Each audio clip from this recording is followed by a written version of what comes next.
మాజీ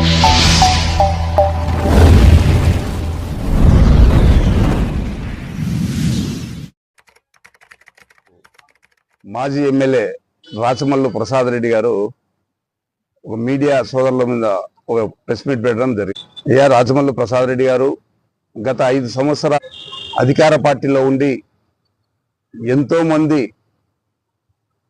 విలేకరులను, జర్నలిస్టులను నానా మాటలని, వాళ్ళ మనోభావాలు దెబ్బతినేటట్టు మాట్లాడడం అది మీకే చెల్లు. ఒక గడప గడపలో ఫస్ట్ స్టార్టింగ్ రోజుల్లో మీ గురించి ఏదో ఒక ఛానల్లో, క్రైమ్ రిపోర్టు ఛానల్లో రాస్తే ఆ రిపోర్టర్ను ఏమని మాట్లాడారు? బూటుగాలతో కొడతా కొడుకా అని అన్నారు. అది ఒక ఉదాహరణకు. ఇంకొక మీడియా మిత్రుడు వెహికల్ తీసుకొని యాక్సిడెంట్ చేస్తావు, వాళ్ళు ఏదో రాసినాడనేసి నీ దగ్గర ఉన్నటువంటి అనుచరులతో ఇష్టం వచ్చినట్టు మీడియా సోదరులను దుర్భాషలు ఆడించినావు. నువ్వు చేస్తూ మీడియా సోదరులకు ఈరోజు మేమేదో బెదిరించినట్టు నువ్వు కట్టుకథలు చెప్తున్నావు. మీరు గతంలో ఒక విలేకరిని చంపుతానని చెప్పి బెదిరియడం చేయడము, అసలు ఆ విలేకరి ఊరేసుకోవాలి. ఆ మాటలు విన్నాడు. ఎందుకంటే అతను అంత నీచంగా మాట్లాడడము అతనికి, అది మీరు కాదా? మీ మనస్సాక్షిని అడగండి. మీ బుద్ధి పుట్టినట్టు మీరు మాట్లాడడము, నోటికి వచ్చినట్టు నాకు వాక్చాతుర్యం ఉంది లేదని చెప్పి నోటికి వచ్చినట్టు అబద్ధాలు ఆడడము, అది ప్రజలు ఏమనుకుంటున్నారో ఒకసారి ఆలోచించేయండి. ప్రతి ఒక్క విషయం నా గురించి మాట్లాడము, నా గురించి నేనేదో తప్పుడు పనులు చేస్తాను, నాకు సపోర్ట్ ఇస్తానని గౌరవ ఎమ్మెల్యే గారిని, వాళ్ళ తనయుని దీంట్లోకి లాగడము, నోటికి వచ్చినట్టు నిజం చెప్తే నీకేమన్నా ఆ విషయం ఏమన్నా తగ్గుతుందేమో అర్థం కావడం లేదు. నోటికి వచ్చినట్టు అబద్ధాలు చెప్తా అంటావు. ఎందుకు నా మీద నీకు ఇంత? 3 సంవత్సరాలు అధికార పార్టీలో ఉన్నప్పుడు 3 సంవత్సరాలు నీతో జరిగింది కదా, నాతోనే ఫైట్ చేసావు కదా. ఏం సాధించినావు నువ్వు? నాతో ఏమి సాధించలేదు. రిపోర్ట్ ఇచ్చానని చెప్పావు. అవును, నేను ఎస్పీ గారికి రిపోర్ట్ ఇచ్చాను ఒక యూట్యూబ్ ఛానల్ అతని మీద. అతను ఏం చేశాడో నీకు తెలుసా? అతని గురించి నీకు తెలుసా? అతను ఎట్లాంటోడైందని ఒకరోజు విచారించుకో. అతను 1% కూడా నిజం లేకోకుండా మా ఫోటోలు పెట్టి మమ్మల్ని ఇబ్బందిని పెట్టేదానికి, మమ్మల్ని అగౌరవపరిచేదానికి నువ్వు ఆడిస్తున్నావు వాళ్ళను. నువ్వు అదే ఛానల్ నువ్వు అన్నావు కదా సురేష్ అని. ఆ సురేష్ అనే అతను జిద్దా అనే వారి మీద అపార్ట్మెంటు, అది గౌరవ వాళ్ళు డిఎల్పి వారు అందరూ ఇన్స్పెక్షన్ చేశారు. ఆ విషయమే నాకు తెలియదు. అక్కడ నువ్వు ఏం చేశావు? ఫస్ట్ సాక్షి పేపర్లో వేయించావు. జిద్దా ఇట్లా చేసినాడు, శివచంద్రారెడ్డి ఇన్ని లక్షలు తీసుకున్నాడు, ఎమ్మెల్యేకి ఇంత ఇచ్చినాడని చెప్పి నువ్వు ఫస్ట్ సాక్షిలో వేయించింది నువ్వు. అది మళ్ళా ఫైల్ అయిందని చెప్పి మళ్ళా ఇతని ఛానల్లో ఇతన్ని వాడుకొని ప్రతిరోజు నిత్యము నాకేదో బురద తలాలనే ఉద్దేశంతోనే, దురుద్దేశంతోనే నువ్వు చేస్తున్నావు. అట్లాంటిది నీ ఎటాల మేము విలేకరులను బెదిరియడం కానీ, చంపుతా అని చేయడం కానీ ఏమి అనలేదు. నేను పై అధికారులకు, ఎస్పీ గారికి నేను రిపోర్ట్ ఇచ్చాను. సార్ ఇట్లా జరుగుతుంది, ప్రతి ఒక్క దానికి ఏదైనా నిజం ఉంటే విలేకరులను బేమనండి, చూడమని ఉంది, సాక్ష్యం ఉంటే బేమనండి అని చెప్పి నేను ఆయన కోరడం జరిగింది. ఆయన సిఐ గారికి ఇవ్వడం జరిగింది. సిఐ గారు కూడా పిలిపించి చెప్పింటారు. ఒక కంప్లైంట్ ఇస్తే పిలిపించి మాట్లాడక ఆయన దేవుడా, నువ్వు కూడా కంప్లైంట్ ఇస్తే నువ్వు కూడా పరిగెత్తి వచ్చి డిపార్ట్మెంట్కి వచ్చి జవాబు చెప్పుకోవాలా? నేను వచ్చి ధర్నా చేస్తాను, అది చేస్తానన్నావు. నువ్వు ఆ విలేకరి ఎట్లాంటోడు తెలుసా? ఎవరైతే జిద్దా అని పేపర్ ఇది ఛానల్లో ఇచ్చాడో ఆ ఛానల్లో అతని అక్కడికి వెళ్ళి అపార్ట్మెంట్ దగ్గరికి వెళ్ళి ఎన్ని లక్షలు డిమాండ్ చేశాడో తెలుసా? నువ్వు అది కనుక్కో. అవన్నీ కనుక్కోకుండానే నీ ఇష్టం వచ్చినట్టు నువ్వు ఏదో చెప్పినాళ్ళు అని చెప్పి మాట్లాడడం సబబు కాదు. నువ్వు ఒకరో తెలుసుకొని మాట్లాడు. అలాగే ఆంధ్రజ్యోతి విలేకరి అతన్ని ఎంత దుర్భాషలాడావు, వాళ్ళ కుటుంబాన్ని ఎంత క్షోభ అనుభవించేటట్టు మాట్లాడావు, అది నీకు తెలుసా? నువ్వే మాట్లాడినావు. నీ బుద్ధి పుట్టినట్టు నువ్వు మాట్లాడి అధికారం ఉంది లేని ఇష్టానుసారం మాట్లాడడం భావ్యం కాదు. మళ్ళా ఇప్పుడు మేమేదో విలేకరులను బెదిరిస్తామని చెప్పి, మాకు విలేకరులకు ఉన్నటువంటి సంబంధం 30 సంవత్సరాల నుండి ఉన్నది. మాకు ఫ్రెండ్షిప్ గా ఏనాడు ఒక విలేకరిగా చూడలేము మేము. నువ్వు ఆ విలేకరిని నేను ఎందుకు కంప్లైంట్ ఇచ్చానో తెలుసా? అది ఎస్పీ గారికి. ఆ ఎవరైతే నువ్వు సురేష్ అనే వ్యక్తి యూట్యూబ్ ఛానల్ అతను గతంలో నువ్వు అధికారంలో ఉండేటప్పుడు అతన్ని చంపుతాను అతన్ని కొడతానని చెప్పి బెదిరించి చాలా అతన్ని దుర్భాషలు ఆడినావు.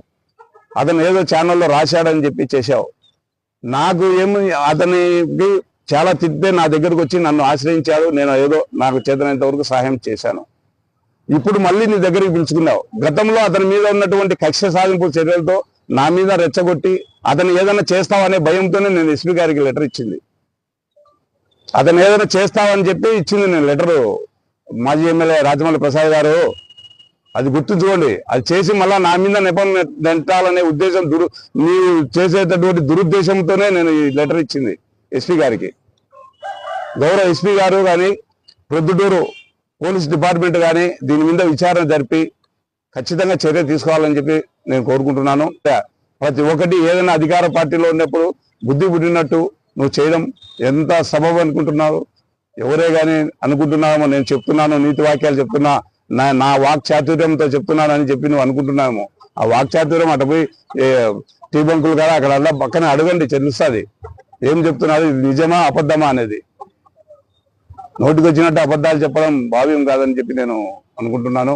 కావున ఇంకొకటి అన్నావు, అమృతానగర్లో ఎవరో మహిళ, ఎవరో కాదు భానుమతి అనే మహిళ, ఆమె ఏం జరిగింది, ఆమె ఒక క్యాస్ట్ గురించి చెప్పావు. ఆ క్యాస్ట్ ఆ సామాజిక వర్గం కాదు రాజమౌళి ప్రసాద్ రెడ్డి గారు. నువ్వు చెప్పేది ఆమె సాలెల్లో అనేది ఒక క్యాస్ట్కు సంబంధించిన ఆమె. నువ్వు ఏదో నన్నావు ఎస్సీ అని మహిళ అని అన్నావు. నువ్వు అవన్నీ తెలుసుకొని నువ్వు ప్రెస్ మీట్ పెట్టి మాట్లాడు. ఏది నోటికి వచ్చినట్టు ఆమెకు జరిగిన అన్యాయం ఏదో నాకు ఇంతవరకు తెలియదు. ఆమెకు వాళ్ళ కొడుకుని ఏదో ఒక ఎంఆర్ఓ గారికి చెప్తే కేసు పెడతారా? ఎవరైనా చెప్తే ఎంఆర్ఓ గారే పోలీస్ స్టేషన్కి పోయి అక్కడ ఏం జరిగిందో నాకు తెలియదు, పోయి పోలీస్ స్టేషన్లో కేసు పెట్టాడు. అవన్నీ తెలుసుకోకుండా నీ బుద్ధి పుట్టినట్టు నువ్వు మాట్లాడడం మంచిది కాదని చెప్పి నేను చెప్తున్నాను. మాజీ ఎమ్మెల్యే రాజమౌళి ప్రసాద్ రెడ్డి గారు, చూసుకొని ఇప్పటికైనా ఏది నిజము ఏది కథ అనేది ఒక ఆలోచన. గతంలో కూడా నా మీద చాలా ఆరోపణలు చేసినావు. నేను చెప్పిన నువ్వు చెప్పినటువంటి ఆరోపణలకు అన్ని దాంట్లో నేను సమాధానం చెప్పినా. నేను అడిగిన దానికి ఒక్కదానికి కూడా మీరు సమాధానం చెప్పలేకున్నారు. ఎందుకో మరి అర్థం కాదు. రాబో స్థానిక సంస్థ ఎన్నికల్లో నన్ను కొత్తపల్లె పంచాయతీలో ప్రజల్లో చెడ్డ పేరు తెప్పించాలా, గౌరవ ఎమ్మెల్యే పెద్ద ఆయన దగ్గర నాకు చెడ్డ పేరు తేవాలని నాకు ఆయన సత్త విధాలా ప్రయత్నిస్తున్నాడు. నేను ఏదైనా చేయడానికి పని చేసే కదా నీకు. నేను ఎట్లాంటి నా కొత్తపల్లి గ్రామ పంచాయతీ ప్రజలకు తెలుసు, ప్రొద్దుటూరులో ఉన్నటువంటి ప్రజలకు తెలుసు, ప్రతి ఒక్కరికి తెలుసు నేను ఎట్లాంటి మీరు ఎట్లాంటి. కావున ఇలాంటివన్నీ మోసపూరితమైనటువంటి మాటలు మాట్లాడి మమ్మల్ని ఇబ్బంది పెట్టకుండా నువ్వు ఏదైనా జెన్యూన్గా ఉంటే మాట్లాడు. దానికి ప్రతి ఒక్కదానికి జవాబు చెప్తాం, సమస్య లేకుండా చెప్తానని చెప్పి మీకు మీడియా మిత్రుల ద్వారా తెలియజేసుకుంటున్నాను. ఏది ఉన్నా కూడా నిజం మాట్లాడు. నాకు వాక్చాతుర్యం ఉంది లేదని చెప్పి ప్రజలు నమ్ముతాన్నారు లేని చెప్పి మన గరికపాటి నరసింహారావు గారు తిన్న ప్రవచనాలు చెప్పినట్టు చెప్పడం. ఆయన ఏదో భక్తిగా చెప్తాడు, నువ్వు చెప్తావు అంతకంటే ఎక్కువ చెప్తావు. ఆ చెప్పినవన్నీ వాస్తవాలు కాదు. వాస్తవాలు అయితే ప్రతి ఒక్కరు నేను గౌరవిస్తారు. ప్రతి ఒక్కటి నోటికి వచ్చినట్టు అబద్ధాలు చెప్పడం, నిజం చెప్తే నాకేమైనా అవుతుందేమోనని అనుకుంటున్నాను. కాదు, ఇప్పటికైనా మాజీ ఎమ్మెల్యే రాజమౌళి ప్రసాద్ రెడ్డి గారు నిజాలు చెప్పి నిజం మాట్లాడండి.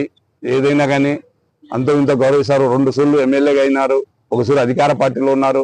అధికార పార్టీలో ఉన్నప్పుడు నువ్వు చేయరాని పనులన్నీ ఎన్ని పనులు కావాలంటే అన్ని చేశావు. సురేష్ అనే అతను ఒక యూట్యూబ్ ఛానల్ అతను. ఆ యూట్యూబ్లో ఎంతవరకు వేయాలి, నిజాలు ఏంటంటే వేయాలి. నిజం లేకోకుండా ఇష్టానుసారం వచ్చినట్టు ఒక వ్యక్తి మీద అపవాదాలు వేసి ఆ అపవాదాలతో అతను లాభపడేటట్టు మా మీద చెప్పి అపవాదాలు చేసి మమ్మల్ని ఏదో ఇబ్బంది పెట్టాలని చేసి లేనిపోని మాటలు చెప్పి అబద్ధాలు చెప్పడము చాలా బాధాకరమైనటువంటి విషయం.